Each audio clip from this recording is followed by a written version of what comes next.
जीवन में गरीबी के दस्तक देने से पहले दिखने लगते हैं ये संकेत। नज़रअंदाज करने की न करें गलती।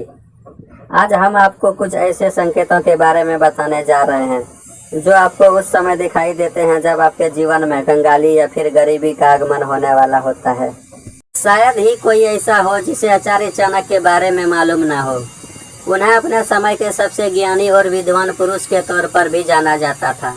आचार्य चाणक्य ने अपने जीवन काल के दौरान कई नीतियों की रचना की, जिसमें उन्होंने कई तरह की बातों के बारे में खुलकर जिक्र किया है। अगर आपको एक सफल और समृद्धि जीवन की तलाश है तो ऐसे में आपको चाणक्य नीति में बताई गई बातों का ख्याल जरूर रखना चाहिए। आज इस आर्टिकल में हम आपको चाणक्य नीति में बताए गए कुछ संकेतों के बारे में बताने जा रहे हैं जो आपके अक्सर उस समय दिखाई देने लगते हैं जब आपके जीवन में कंगाली या फिर गरीबी का आगमन होना होता है। तो चलिए इन संकेतों के बारे में विस्तार से जानते हैं। चाणक्य नीति के अनुसार जब आपके घर और जीवन में कंगाली या फिर गरीबी के बादल मंडराने लगते हैं तो ऐसे में परिवार में लड़ाई झगड़े का माहौल बनना शुरू हो जाता है। कहा जाता है कि जिन घरों में भी लड़ाई झगड़े होते रहते हैं उन घरों में माँ लक्ष्मी कभी ठहरती नहीं है। अगर आपके घर पर आए दिन छोटी छोटी बातों पर लड़ाई झगड़े या फिर कलह हो रहे हैं तो आपको सावधान हो जाना चाहिए। यह सब संकेत है कि जीवन में जल्द ही पैसों से जुड़ी समस्या आने वाली है।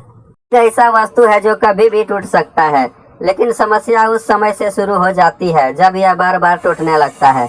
अगर आपके घर पर कांच बार बार टूट रहा है तो ऐसे में यह एक साफ संकेत है कि आपके घर और जीवन पर अब आर्थिक समस्या आने वाली है। आचार्य चाणक्य के अनुसार अगर आपके घर पर कोई भी कांच का सामान टूट गया है तो आपको उसे तुरंत अपने घर के बाहर निकाल देना चाहिए। इस तरह की चीज़ों को घर पर रखना काफ़ी अशुभ होता है। तुलसी के पौधे का महत्व हमारे जीवन और घर के लिए काफ़ी ज़्यादा बताया गया है। खासकर बात जब आती है सनातन धर्म की तो इसका महत्व काफ़ी ज़्यादा होता है। कहा जाता है अगर आपके घर पर मौजूद तुलसी का पौधा अचानक से सूखने लगे तो यह जीवन में आने वाले आर्थिक समस्या की तरफ इशारा करता है। केवल यही नहीं, तुलसी के पौधे पर लगा सफ़ेद फफूंदी भी पैसों की समस्या की तरफ ही इशारा करता है।